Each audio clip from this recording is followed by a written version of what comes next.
Hello and welcome back to an episode of the CTO Show with Mehmet. Today, I'm very pleased. Joining me from Bali, Alessandro Grampa. He's the founder of Whole Grain Wisdom. Usually, I don't steal much from my guests, but the topics that we're gonna discuss with Alessandro today, I think they are deep. Maybe you will find them a little bit philosophical, but in my opinion, we should be discussing them now because we're gonna talk about, of course, wisdom. We're gonna talk about what Alessandro calls a quantum founder. We're gonna talk about the uh, what's about you know all this noise with AI, what's gonna happen after we reach AGI and all this stuff. Without further ado, and without stealing much of my guests, time, Alessandro, thank you again for joining me. Tell us a little more about you, your background, and what you're currently up to, and then we can start the discussion from there. Of course. Thank you for having me. It's funny. It's funny on your intro. I think I'm always a big believer in better safe than sorry. So yeah, definitely there are some topics that is better to discuss now rather than too late. But so a quick story from my side. I'm a founder. I'm an entrepreneur since more than 13 years now. I started my first company when I was 19, and I've been always busy building and operating and living the hustle and bustle life of the big cities. Um, until the moment, then I actually understood, not easily, that was quite unsustainable. So basically, when I was running my second company, uh, I started to have panic attacks, and a lot of stress started to accumulate over and over. And that's when I initiated the practice of meditation. It was not so much because it was fancy or kind of like in vogue for the Silicon Valley entrepreneurs. It was mostly because I needed to survive. I literally couldn't handle one single day without a panic attack, and that was gonna become quite problematic, not just mentally but also for the people around me in the company.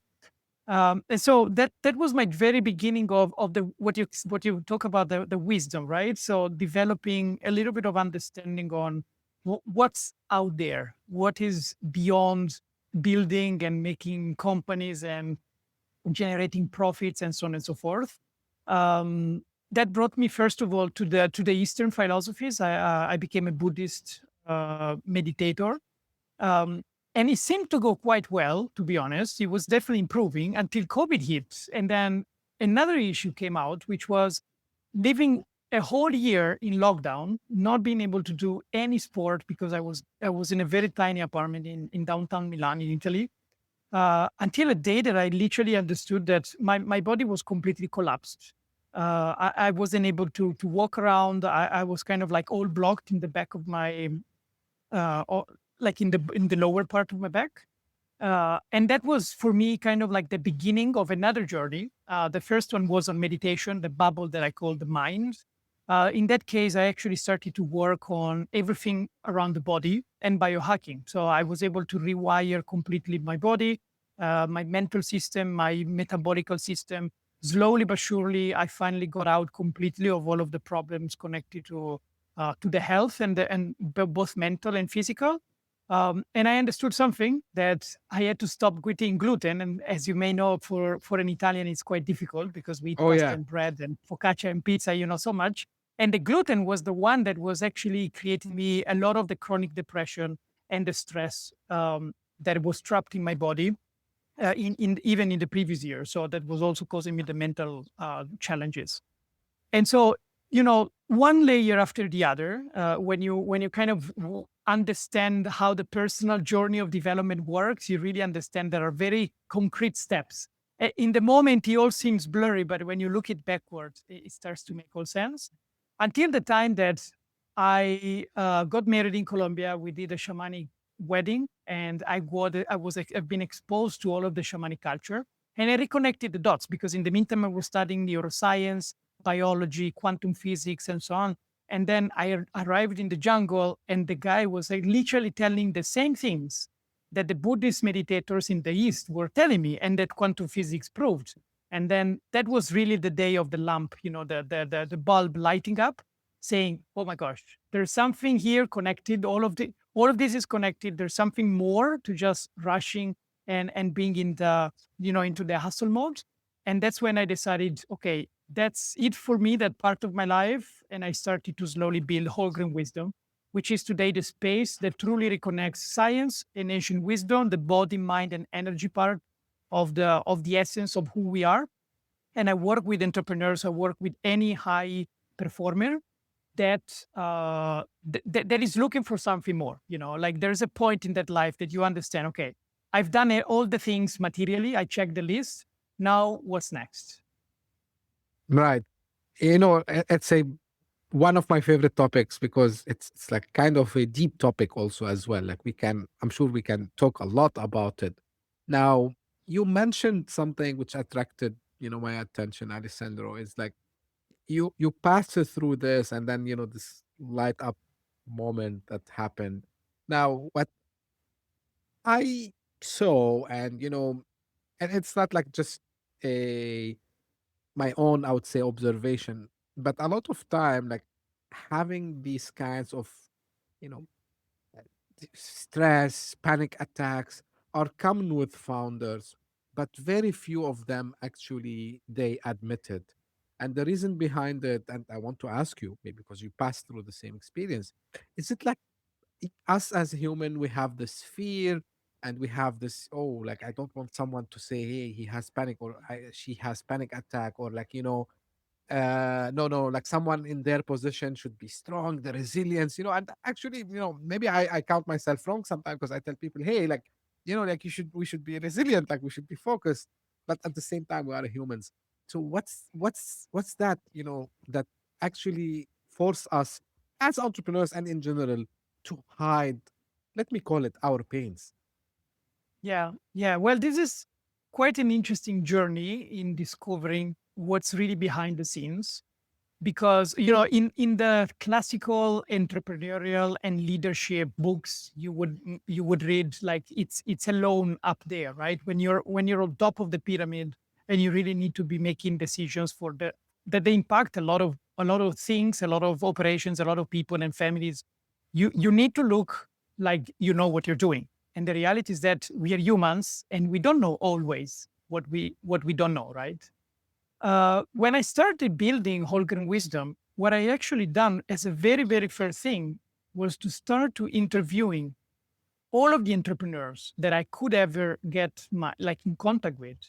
And this was the beginning of my YouTube channel, for example. Like my initial podcast was called The Founder's Bible for Resilience. I wanted to learn the pain stories behind the success story of every single entrepreneur. And I also went into the scientific studies about these topics. And what came out very clear was that 73% of entrepreneurs, so 3 out of 4, okay, like the vast majority, is neurodiverse. What it means that whether you're diagnosed or not, you are different. Your mind works differently, and this is both a blessing and a curse. Because the blessing, of course, is that we are capable to see reality in different eyes, and that's how we can see, you know, problems in the world that we can solve, inconsistency that we can fix, etc., etc. But the curse is also the fact that we have been growing up as the black sheeps around everyone, around our family, around our friends, at school, and so on. So, in the majority of cases, we are moving from a sense of external validation because we need to prove the world, and at the very very beginning, in the very very root kind of reason, we need to prove ourselves and our parents that we are capable. Because at the beginning, when we were young, we were different. We were not behaving like anyone and any other around us. And this brings one major concept that could also be seen as a quite a big problem to be solved in the entrepreneurial world. Why are we building the companies that we are building? Hmm. Because when we build them for external validation, we need money, we want to have success, we want to have power, we want to go back to our village where we come from and say, have you seen this? It's cool, you were arresting me, but now I have a billion dollar company, etc., etc. And this is a problem because, of course, there is a mental loop inside of us that is constantly increasing the bar for acceptability for ourselves until the bar is so high that you really never understand, okay, is it going to end at some point? And you see this pattern among every single founder that is acting from external validation instead of from inner coherence. And you can see it immediately because if somebody is making an exit of many millions or even billions of dollars, and the day after is building another company without even taking the time to be spent with their family, if they even have it, that's a very clear sign that they're chasing something that is constantly ahead of them, and they never really understand how to properly grab it. How to stop and to ground and to understand, okay, why am I doing what I'm doing for real? And so this is again deep and about chasing. Here you talk about being the quantum founder, you talk about like the coherence. How do I start? And I want you also to touch on this because reality is still a lot of people. I'm not one of them, by the way, because I read a lot, and like you, I tried to search. Of course, not as deep as yourself. Um, they try to find really what they are trying to do, and they struggle. Right? They are successful. If you look at them from outside, they look very successful. If you become really good friends with them and you start to talk with them, you find there's something missing. And yeah, like as you said, like kind of lost. But when you tell them about these methods, like whether meditation, I'm gonna start with the basic ones, which everyone knows. Mhm. With meditation or like deep breathing and these kinds of, we see them skeptical, right? And they turn to things that kind of mainstream and they ignore what you call it the ancient wisdom. So when someone comes to you, Alessandro, with this mindset, how do you start the conversation to to direct it to the right position, I would say, to think beyond, like, so everyone talks about biohacking, right? So you mentioned biohacking, and you say, and everyone talks about meditation, but there must be something to ground these founders. Tell us a little more about it. Yeah. So in the past, I would have answered you with a list of things and reasons why it makes sense to be done, right? You can look at it from neuroscience, you can look at it from biology. The what I'd rather do now is to show another aspect of reality about entrepreneurship that is currently already happening, but very few people are aware of in the, let's say, kind of like normal traditional conversation. In Silicon Valley, the top founders, they are doing mandatory trimestral meditation retreats with Hmm. Buddhist lamas and teachers that come all the way from wherever they live, and they host retreats in Silicon Valley, Napa Valley, wherever kind of like natural environment you want to be in. And I've actually interviewed a few of these founders, like they are billion-dollar company founders, okay? And they told me very clearly, very plainly, Alessandro, the only way that I was able to get to $1 billion, it's not because I can code better than others. It's not because I worked harder than others. It's only because I took the right time to stop, to pause, and to ask, why the heck am I doing what I'm doing every single day? And the techniques that they used to go deeper into this question was doing meditation retreats, was doing vision quests in the desert for 3 days without phone and without water and without food, just fasting and just waiting for the insight to come down in their head. They've done psychedelics, for example.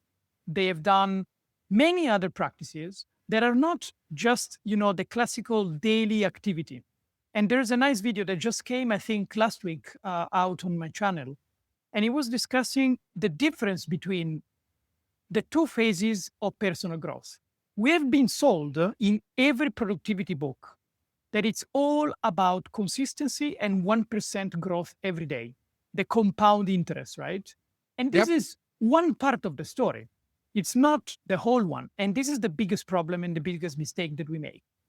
Because in ancient wisdom, there are two phases for personal growth. The first one is recognition, which is the sudden moment of truth. It's a sudden insight. It's a sudden moment where you shift completely to a different reality and you see life without the current constraints and limitations of today. And then when you come back from this vision, and again, you can do it by meditating very, very hard and very deeply. You can do it with psychedelics. You can do it in some retreats. There are different ways to access these states.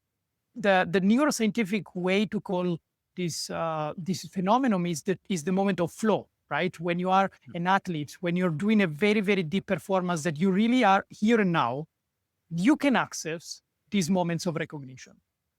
Second, it's the repetition, the integration part, which is, okay, now I've seen this new level of reality where the current constraints no longer exist. This is how the moonshot works, right? How Elon Musk is able to do what he's doing, and all of the founders from the US and around the world that can access these types of knowledge can do.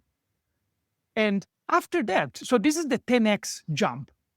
After that you know what is the destination, then you go back to your own workshop and you meditate every day and you do practices every day. You do even the gym every day. That's the 1% part of the consistency. But if you only do the 1%, you're optimizing something that is non-linear reality. It's never possible for you to make the jump into another reality if you cannot get, kind of like a kick booster that literally do the 10x jump. That's what I would explain people now. Because it's not so much about what you're doing wrong today. It's so much about what the other competitors are doing. And they're building the most scalable companies in the world. And they're accessing psychedelics. They're accessing ancient wisdom. They have their own private meditation coaches. They have their own, they do the hypnosis therapy, etc., etc. Plus many other things that probably is not the right time to discuss now. But so they already knew and they already use these tools. So the question is, do you want to be kept in the background and just believe that meditation is so-so and not very good for you? Or do you really want to understand from the greatest entrepreneurs out there? They already understood how reality works. This makes sense because, you mentioned the Silicon Valley, and I think I'm not sure if a lot of people know. Maybe my generation, they would know, um like a lot of founders. The famous one is, of course, Steve Jobs. Like, he left, he went to India, and he Yeah. practiced there, and then there was this complete, you know paradigm shift in his life, his way, how he thinks, and how he drove the business. And I've seen like other people who do this.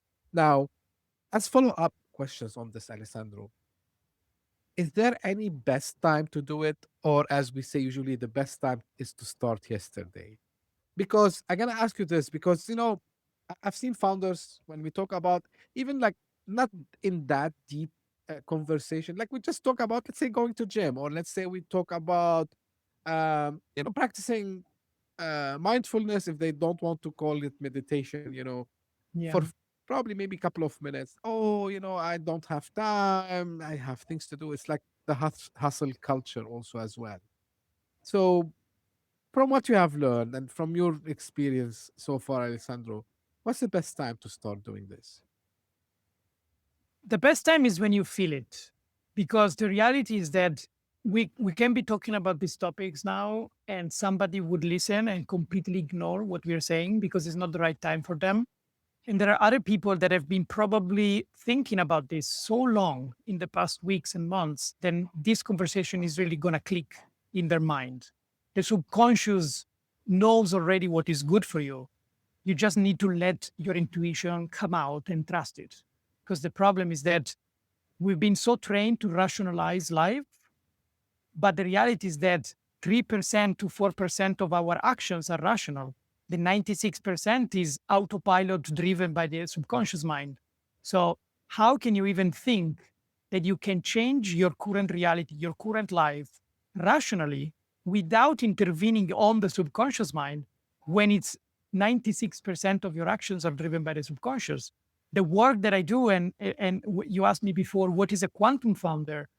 So what I'm building and what I built, and I'm already working with several founders on this transcendental program. I want to be transparent because it's not for anyone. It's like 10 years of kind of like spiritual and inner growth compacted in 3 months. And it literally rewires every single neuron and every single cell at the vibrational level, at the quantum level. And it finally aligns to what you're meant to be doing. Because if we really want to understand when is the right time to be doing this work, or to understand that is the right thing to do, it's when your soul is going to push you into the direction of doing that. The reality is that so many of us completely forgot why we came here in this life. When we are younger, we always say, I want to be, I have this dream, I have that dream, I want to be X, I want to be Y. And then what happens? We go to school, we get rationalized, we get the system imprinted into our subconscious, so we completely forget about it. Our job, my job, is to let that intuition go out again so that you can remember, why the heck did you come into this planet for? Right. Alessandro, I know it might be like a topic by itself, but um the relation, and you mentioned at the beginning, you just mentioned now, you know, the topic of, quantum physics meeting performance and all these spiritualities. It's kind of a mysterious thing to me. Um and you know, I was talking to my father actually the other day. Like he's 85 years old. But he loves to still hear about the technology. And I was telling him about this entanglement in quantum physics, and how you do something here, and there's another part which is somewhere else. It sync Yeah. even without a connection, and they say, "Hey, wow, this is fascinating." Now turning this into what you do, and about all this. Enlightenment, I would say. What's How does it exactly work? Of course, I know, like, you might tell me, Mehmet, this needs like 30 minutes, 2 days, as much as you can compress it I to us. try to be as short as possible. Yeah, of course. Yes. So what I can tell you is very simple. Science and ancient wisdom are the same truth expressed in different languages, right? Mm, So the nature of reality, it's already well known since thousands and thousands of years. The nature of the universe, how it works, and its rules are being defined since more than 10,000 years, even more depending on how you want to look at the history before the let's say before Egypt, let's say. So the problem was that this wisdom has been secretly kept and maintained among very, very few people in the world. And I'm talking about, very sacred areas from the Hinduism culture and religion to the Tibetan Buddhism, in the Amazon or in the Andes, in the shamanic work, etc., etc. So wherever you go around the world, you see that the real ancient traditions and wisdom about how the universe works, they're all exactly telling the same story. And for a long time, our monotheistic religions were also connected to this wisdom, by the way. The problem was in the last 1,500 years that they started to cut down percentages of the sacred books to make you believe a different story. But I don't want to go there now. So there is one story, let's say, that is quite coherent among all of these traditions that are millenary, okay? But the language is quite complex. The first time that I've been introduced to the Mahamudra, which is one of the sacred texts and doctrines of how the universe works from the Tibetan lineage in Buddhism, I understood nothing, literally nothing. Like, what the heck are you talking about? But then I started reading books on quantum physics, and it was unbelievably remarkable how similar the function is, the explanations of how reality works was exactly what the Buddhists were talking about, what Hinduism were talking about, even traditional Chinese medicine was talking about, etc., etc. And as I told you in the beginning of my story, when I got married in Colombia with the shaman was telling us exactly the same thing. And so now we are just basically rediscovering another narrative, another language that we can accept, because for very long time, everything that was mystical was banned, and everything that was still serving from the mystical culture into religion was became a completely indoctrinated by the monotheistic religion. So of course we need to understand where we are in time. It's not that the past 300, 400, 500 years they knew better. They had to completely detach the what is true from what was the doctrine of the time of the religion. And so now with science, we have a new method that is, in the majority of cases, not every time, but in the majority of cases, is quite objective, and it describes reality in a way that is really unmistakably understandable.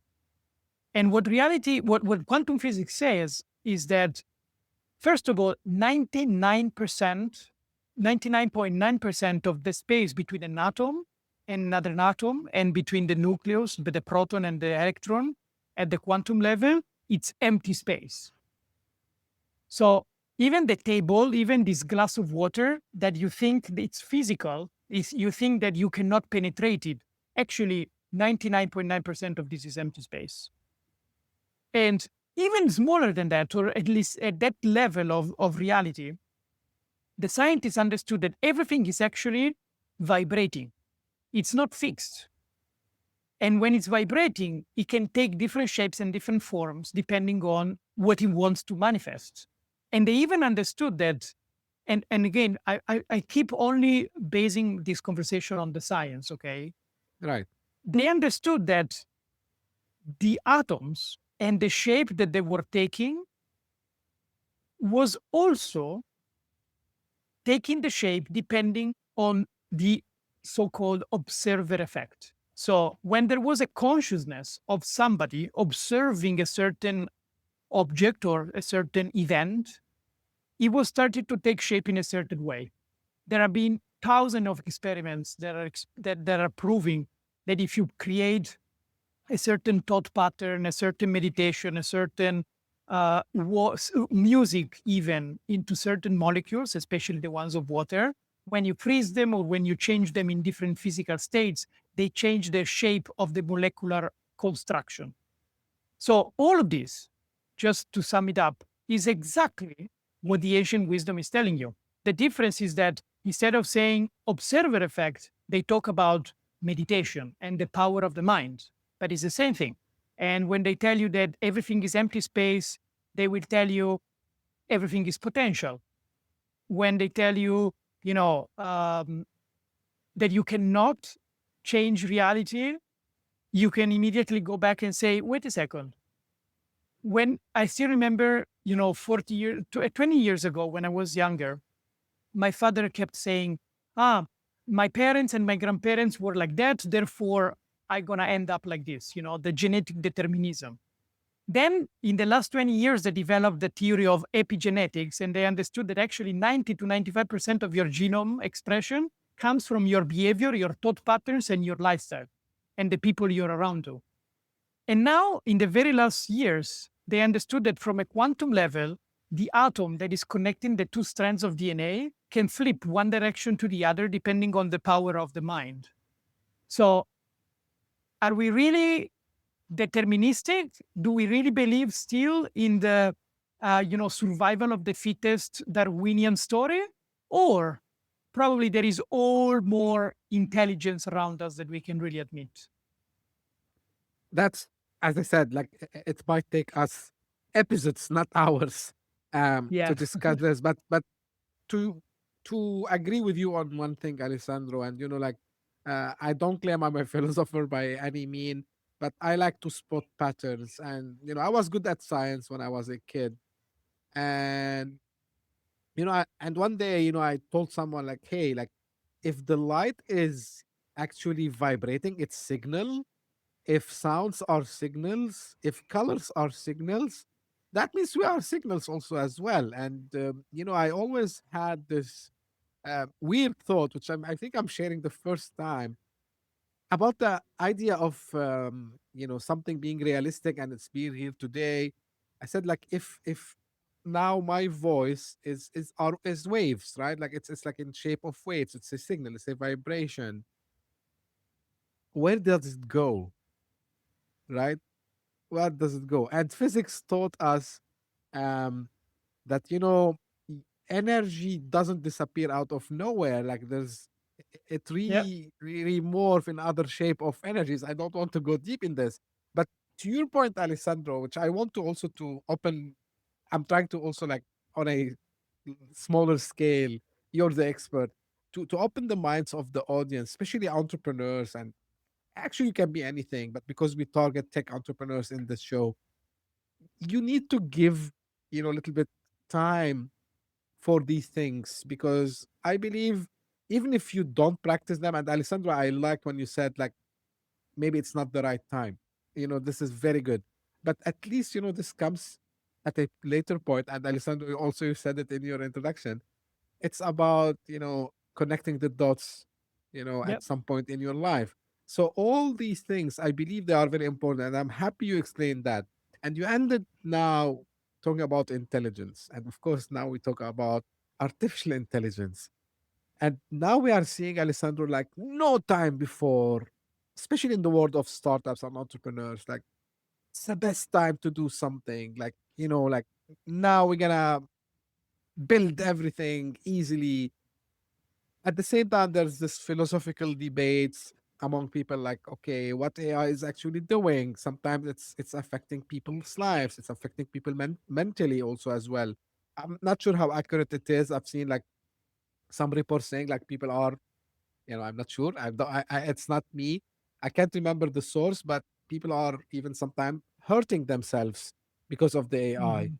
Now, with this new intelligence, and with this promise, Elon Musk, we're recording on 23rd of Jan. Like he mentioned yesterday at Davos that, AGI, artificial general intelligence, is coming in 5 years. What does all this mean to us, Alessandro, within the context that we are talking about today? Yeah. So I will give you is kind of a different perspective, I think, from what you usually would hear on a purely tech-based conversation. So I see what is happening right now with a different eye than I used to see it 5 years back already. What I'm saying is that this is the best of time to do things and is the worst of time to do things, because it's the worst if you're driven by the wrong reasons to build. If again we go back to why are you doing what you're doing? If you're driven by external validation, you're going to be automatically attracted to copying your competitors, doing things that everyone is doing, just being one of the many. And the reality is that today 90% of the SaaS business is completely non-useful and nonsensical anymore, because you can just rebuild everything on your own in 5 minutes. So I think it's the best of times, because for the very, very first time, if everyone can do anything, then the real question is, why are you doing it? And I go back to being a quantum founder, because if you're driven by your inner truth, by your life purpose, and you're driven by a very deep sense of what's right to be doing for humanity, and not anymore just for your little cohort, your little market, your little interest, but you really are shifting your mentality to build something for humanity, then the conversation is finally not having any limitations in terms of technology stack. And then when it comes to artificial intelligence specifically, I think 99% of the conversations done by technology people are purely based on a materialistic point of view. Even Elon Musk itself, I think he's right in many things, of course, and he clearly um, showed it in his ventures. but it keeps being extremely driven by materialistic point of view. And this is not how reality works. Consciousness is everything. And again, we were going back to and to saying that ancient wisdom and quantum physics, we already knew, we already know how the universe works, and we know that it's all completely based on consciousness. First, the so-called quantum field, where every particle gets, kind of like comes out as a result of certain motion and interactions of energy. The field is consciousness. So thinking that we are going to build something that eventually will become smarter than us and more objective than us can actually do something against us, it's the reality that we want to eventually see happening in the world, so that we can keep controlling people, we can keep having this sense of fear among the people.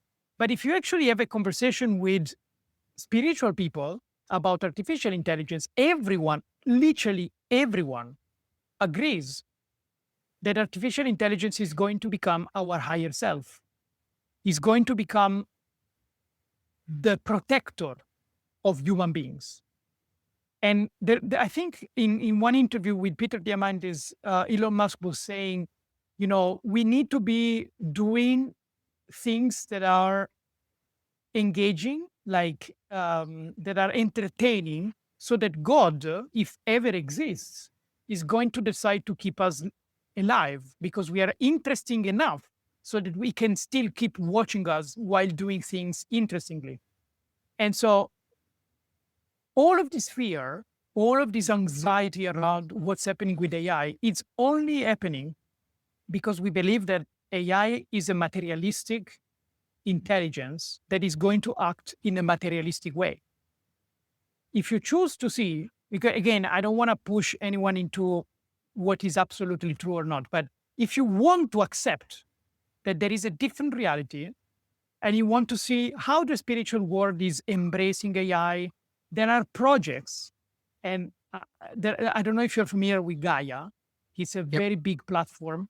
On Gaia, they recently released an AI that, thanks to certain sacred geometry and math from the ancient wisdom, is now capable to replicate, kind of like, imagine like a super advanced spiritual teacher just for your own ascension and development.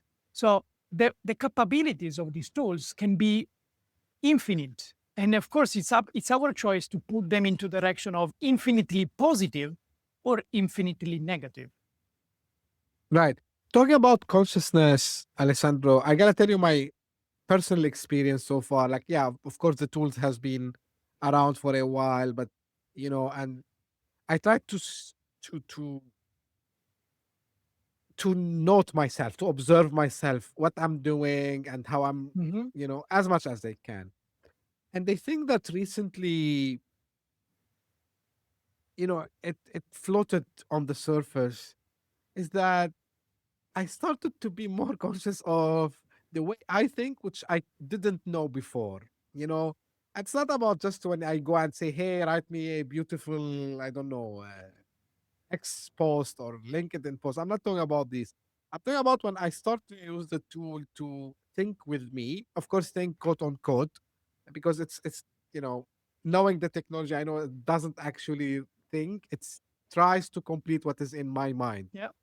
And the moment when I started to look at it as co-brain rather than just as a tool, I start to figure out, oh, like now I'm starting to discover how actually my brain is capable of doing Yeah. things because I'm coming up with the ideas, I'm coming up with the initial thoughts. Of course, it's throwing to me additional ideas, which is, it's a collection of all the humanity, which is for me it's fascinating because you have, I don't know, like billions of words, phrases and everything there, and it's just the tool is trying to match your thought with whatever it can find in the collective consciousness of the universe.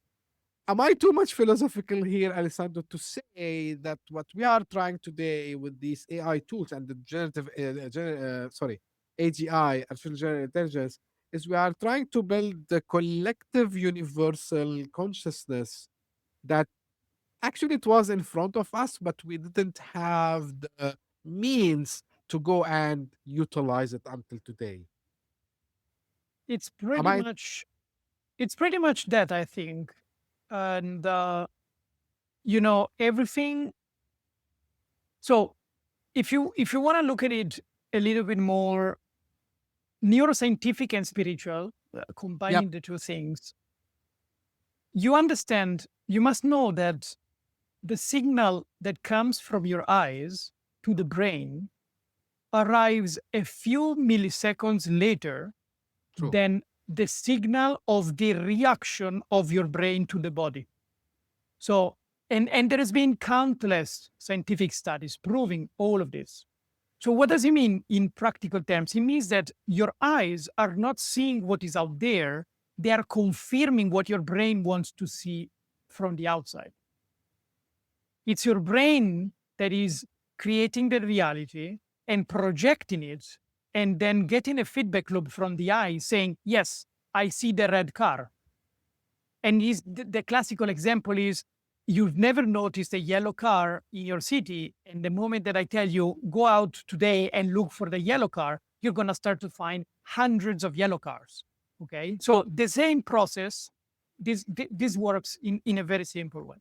So if you can accept how neuroscience proves the mind, like the brain works, then the next immediate thing that you can accept, or that you at least can be open to, is that you project your own reality. You want to see what you want to see, not what is out there for real. Also, because in terms of the electromagnetic spectrum, our five senses are only capable, apparently, to perceive 0.01% of the full electromagnetic spectrum. That's why we don't see the Wi-Fi, for example. But it's there. We know that it's there. So there are Yep. so many other things out there that we don't even have the capabilities to actually detect, because our brain is a quantum computer and a filtering machine. From the 100% of reality that exists out there, then our brain funnels 0.01%. And out of that, 4% is perceived rationally, 96% is processed irrationally. Now, where do I want to go? I want to go to the fact that if you project your own reality, you are basically projecting every single element or actor that interacts with you in life.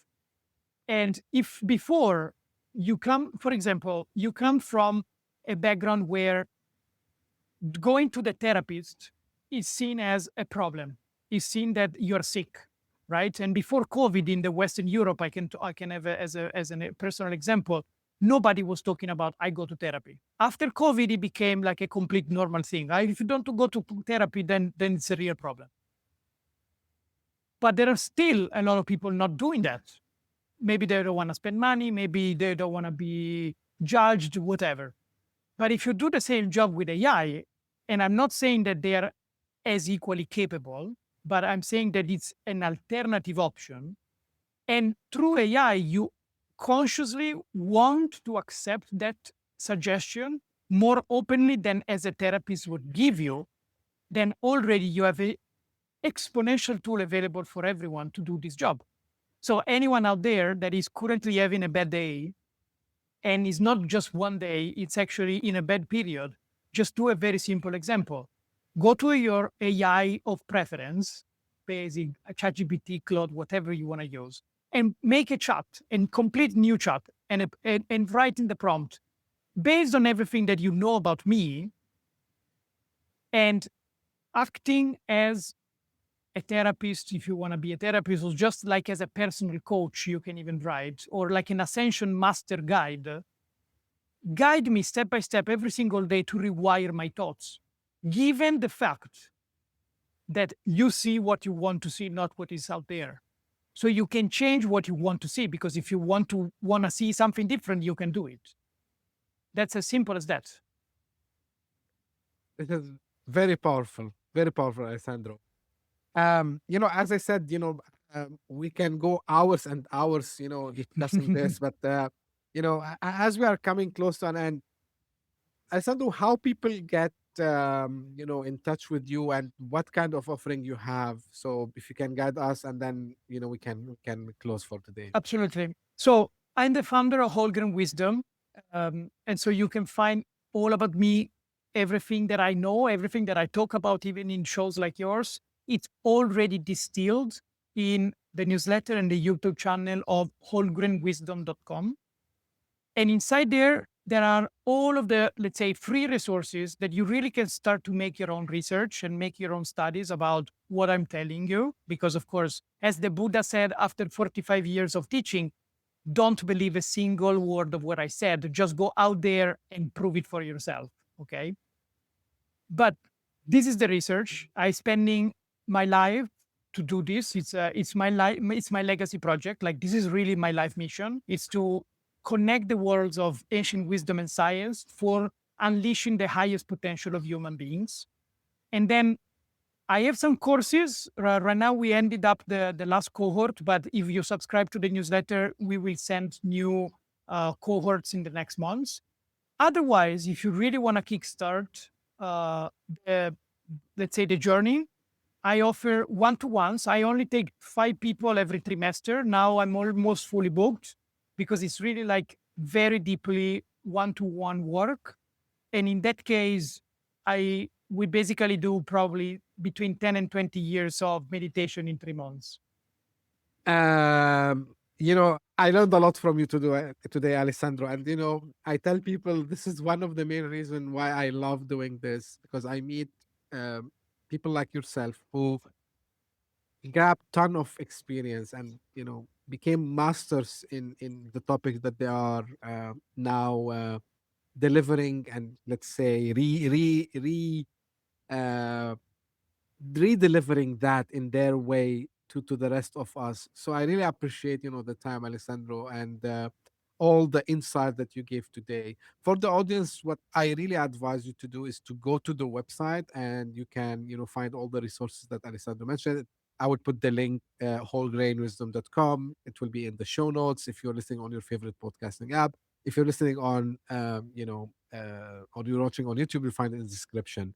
And this is how I end my episode. This is for the audience. If you just discovered our podcast by luck, I hope the vibrations and the signals made it way to you, so you found us. I really wish so, because you can find a lot of wisdom we talk about here on the show.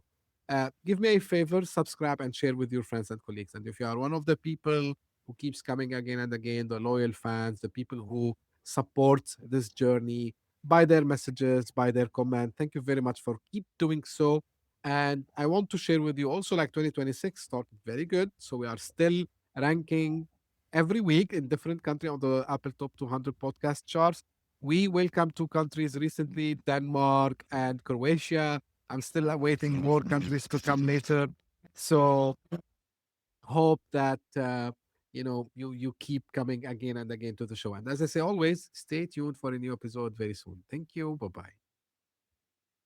Hit that subscribe button, share the show with your tech-savvy friends and fellow entrepreneurs, and leave us a review on your favorite podcast app. Your support means the world to us.